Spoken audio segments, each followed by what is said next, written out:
Investir en immobilier avec seulement 1000 euros. C'est ce que j'ai fait lors de ma première acquisition où je génère plus de 800 euros de cash flow net. Donc, je vais te donner 7 tips aujourd'hui qu'il faut que tu suives pas à pas pour réaliser la même chose. Donc, prends ton stylo et c'est parti! Bienvenue dans cette vidéo, c'est Willem. Je vais donc te donner les 7 tips qui m'ont permis de générer aujourd'hui 800 euros de cash flow net pour mon premier investissement immobilier. J'ai seulement dépensé 1000 euros. Le premier prérequis pour cela, il faut comprendre la banque. Il faut absolument que tu maîtrises les bases, les notions de la banque.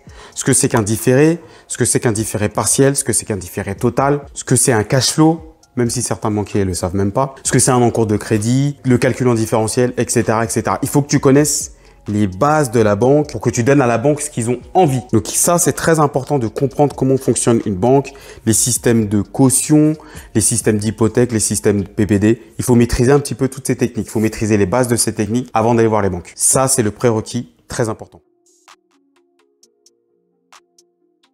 Avant de rentrer dans les 7 tips qui vont te permettre d'investir avec seulement 1000 euros et de générer des centaines d'euros de cash flow, pour mon cas, 800 euros. Reste bien jusqu'au bout parce qu'à la fin de la vidéo, je vais te donner tous les chiffres en détail et tu verras concrètement ce qui m'a permis donc de générer 800 euros de cash flow net.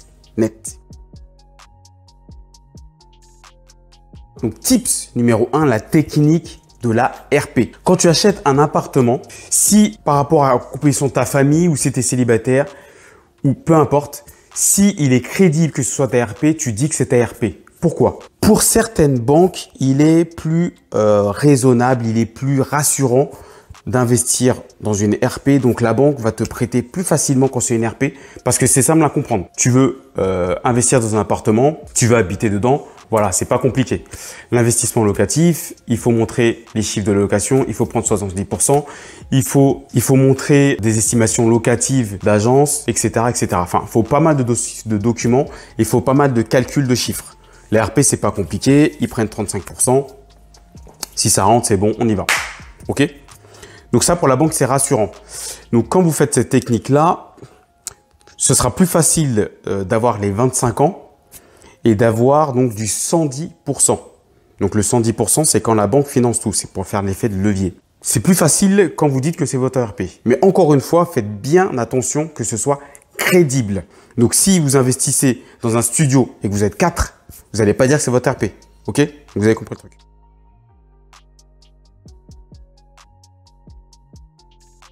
Tip numéro 2, qui est valable dans tous les cas, il faut que ton dossier soit fait. Donc, ton dossier bancaire soit fait comme un pro. Il faut que tes comptes des 3 derniers mois soient propres. Ça, c'est très important. Donc, je t'invite à la fin de cette vidéo à regarder la vidéo que j'ai faite sur le dossier bancaire. Tu pourras télécharger un exemple, etc. Mais c'est très important, en fait, de bien expliquer ton projet. Donc, par exemple, là, tu vas expliquer que c'est du locatif. Tu montres bien tous les chiffres au niveau de ton dossier bancaire. Pourquoi tu fais ça? Quelle fiscalité? LMNP, LMP, etc. Voilà, tu décris bien tout dans un dossier bancaire. Donc ça, c'est très important. C'est la base des bases. Si ça, c'est pas fait correctement, la banque, elle sera pas enclin à te faire du 110%. Elle veut bien te faire du 110%, mais il faut qu'elle comprenne ton dossier. Par rapport au compte, il faut qu'il soit propre au niveau des 3 derniers mois. Pas de crédit conso, pas je ne sais combien de crédits qui servent à je ne sais quoi. Il faut bien que toutes tes dépenses soient justifiées et que tu évites tous les découverts. Donc, il faut que tes comptes soient propres. Il faut que la banque, elle prête à quelqu'un qui ait des comptes propres et un dossier bancaire propre. Enfin, un dossier bancaire bien expliqué. Pour le coup, la banque, là, c'est un bon raisonnement parce que la banque, souvent, ils ont des raisonnements comme si tu prêtais à un ami. Si tu prêtes de l'argent à un ami, c'est peu rassurant si le gars, il est clean au niveau de son discours, s'il est clean au niveau de ses comptes, etc., etc. Donc, tu seras plus enclin à lui prêter à lui une somme d'argent plutôt conséquente que quelqu'un qui dépense n'importe comment, qui est tout le temps à découvert. Donc ça, c'est la même chose. Les banques raisonnent de cette façon.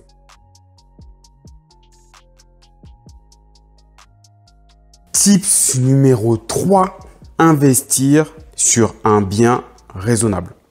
Qu'est-ce que c'est un bien raisonnable? Ça dépend par rapport à la composition de ta famille ou si tu investis seul, si tu investis en couple, par rapport à ce que tu gagnes, etc., etc. Je vais te donner un cas concret. Par exemple, tu gagnes 1000, 2000 euros. Si tu investis 600 000 euros et que tu vas dire à la banque, je veux du 110%, c'est-à-dire je veux mettre 0 euros, ça va pas passer, c'est pas raisonnable. En plus, sachant qu'il faudra mettre un séquestre avec le notaire, donc ou un dépôt de garantie. Donc, il faut que tu investisses dans un appart qui n'est pas trop conséquent au niveau du financement par rapport à ta capacité d'emprunt et par rapport à ce que tu gagnes, et surtout qui ne va pas te demander de mettre un séquestre et où la banque sera enclin à te prêter à 110%. Si tu es dans les 200, 300 000, tout compris, tu peux très probablement avoir du 110%. Mais je vais pas te dire c'est sûr, comme disent certains, c'est sûr, machin. Non, rien n'est sûr. Rien n'est sûr. C'est très probable. Donc, si tu dépasses pas les 300 000 euros, tout compris, donc travaux, frais notaires, etc., tu peux très probablement avoir du 110% et ne pas mettre de séquestre au niveau du notaire. Même si le séquestre, tu peux le récupérer après. Même si tu en mets, tu le récupères après. Donc, tu auras peut-être à avancer des frais, mais tu vas les récupérer après. D'accord? Donc, ça, c'est pas gênant. Donc, il faut être raisonnable et pas dépasser un certain montant, pas avoir trop gros. Si je gagne 1000 euros, je vais pas faire mon premier investissement à 500 000 euros. C'est possible, hein. Moi, c'est pas comme ça que fonctionne, mais c'est possible. Voilà. Plus tu es raisonnable, plus tu vois un financement qui correspond à ce que tu gagnes, plus tu auras de chances de ne pas engager de frais, que ce soit au niveau du séquestre, même si tu les récupères, ou que ce soit au niveau du 110%. Donc, si tu vas voir la banque, premier investissement, je veux 110%, 600 000 euros. Non, c'est pas possible.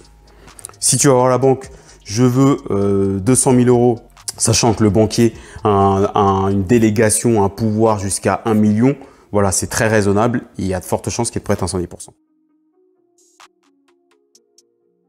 Tu n'as pas de cash. Si tu n'as pas de cash, tu peux investir quand même. Donc, je te renvoie aux tips sur le dossier pro. Il faut que tu expliques correctement ta situation dans ton dossier bancaire. Pourquoi tu n'as pas mis de cash au niveau du dossier bancaire et que tu insistes sur la façon de gérer tes comptes que tu n'aies jamais découvert, même si tu n'as pas de cash de côté. Tu montres ta capacité d'emprunt, que ton travail est sécurisant. Voilà, tu insistes sur les autres aspects. Mais comme tu n'as pas de cash, présente ça rapidement, mais il faut bien axer, il faut que tes comptes soient vraiment propres. Il ne faut pas que tu aies d'autres défauts parce que ne pas avoir de cash, c'est un point négatif. Il faut comprendre que les banques raisonnent en points positifs, points négatifs. Quand tu n'as pas de cash, c'est dans la colonne des points négatifs. Donc, il faut axer les autres points positifs. Après, c'est pas impossible, mais c'est plus difficile. Tips numéro 5, tu as du cash. Là, c'est parfait. Tu as du cash de côté, une assurance vie. Donc, insiste bien et liste tout l'argent en cash que tu as de côté. Assurance vie, livret A, LLD, etc. Donc, tu fais la liste, tu mets un tableau et tu mets le montant total que tu as. Par contre, tu ne vas pas le mettre, ne t'inquiète pas, tu ne vas pas le mettre dans la banque. Il faut juste que tu montres à la banque que tu sais gérer ton argent. Donc, que tu aies du cash ou pas, il faut que la banque se dise, lui, c'est un bon gestionnaire. Donc, si je lui prête de l'argent, il y a de fortes chances que je récupère mon argent, donc qu'il me rende mon argent pendant 25 ans. D'accord? Donc, si tu as du cash, c'est très bien. Tu le mets de côté, mais surtout, tu ne le mets pas dans le financement parce que n'oublie pas ce qu'on a dit. On va investir avec 1000 euros maximum dans cette vidéo. OK? Maximum, voire zéro. OK? Donc, tu as du cash, c'est bien. Tu ne le mets pas dans la banque. Et pareil, tu le mets dans le dossier pro et tu expliques bien que tu sais gérer ton argent. Ensuite, tip numéro 6 et le plus important des tips, c'est le win-win. La banque, elle les raisonne. En gros, je vais te la faire courte. Elle s'en fout de ton crédit immobilier en lui-même. Ça rapporte plus autant d'argent qu'avant. Les taux sont entre 0,8, 1,5, 1,6. Enfin, quand je vois des gens qui disent « Ah, j'ai un taux 1,6, c'est élevé. » Non, non. Avant, il y avait des taux à 7. Demandez même à nos parents ou demandez même à vos parents ou des gens un peu plus âgés qui ont la cinquantaine, etc. Avant, c'était des taux à 4, 5, 6, 7, 8. Vous vous rendez compte? 4, 5, 6, 7, 8. Enfin, c'est un truc de fou. Donc là, les taux aujourd'hui, ils sont ridicules. Moi, je ne suis pas axé sur le taux. Moi, c'est vraiment la durée. Moi, je veux du 25 ans. Tous mes financements, c'est du 25 ans. Le taux, c'est pas vraiment ma priorité. OK? Donc, il faut que vous preniez des produits qui font plaisir à la banque. La banque, elle a des notions de scoring.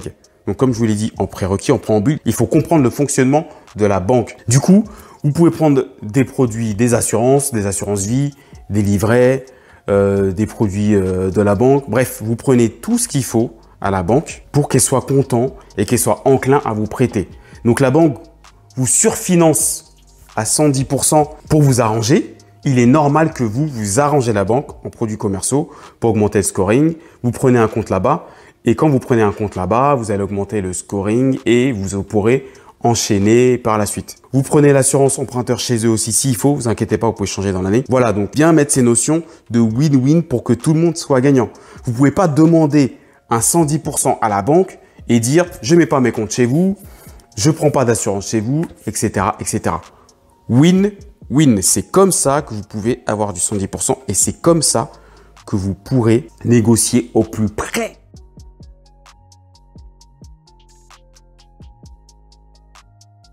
Donc, on est parti pour les chiffres finaux de ma colocation. Donc, j'ai acheté un appart en colocation qui était vide. Bien joué si tu es resté jusqu'au bout. Je vais te donner le détail. Regarde juste ici. Mais avant, il faut que tu regardes quelques prérequis. Donc, si tu es intéressé par des apparts en colocation, moi, je m'intéresse toujours à des biens qui n'ont jamais été loués ou qui n'ont pas été loués dans les 18 derniers mois. Pourquoi je fais ça? Parce que comme ça, je peux mettre le prix maximum par rapport au prix du marché.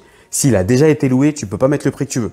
Donc ça, c'est très important. Ça peut plomber ta rentabilité si tu n'as pas vérifié ce point. Il faut aussi que tu arrives à estimer très précisément les travaux. D'accord? Donc, je ferai une autre vidéo là-dessus. Mais c'est très important d'être au plus près des travaux parce que si tu estimes 30 000 euros de travaux, qu'à la fin, tu as 50 000 euros de travaux, tu vas dépenser de l'argent. N'oublie pas que nous, on n'a que 1 000 euros dans cette vidéo. OK? À mettre dans notre poche. Donc, très important, ces deux points-là, pour que ta rentabilité soit calculée au plus près. OK?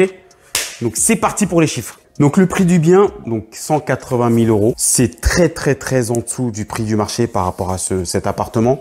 Donc, l'appartement, c'est un F4. Donc, je l'ai transformé en F5.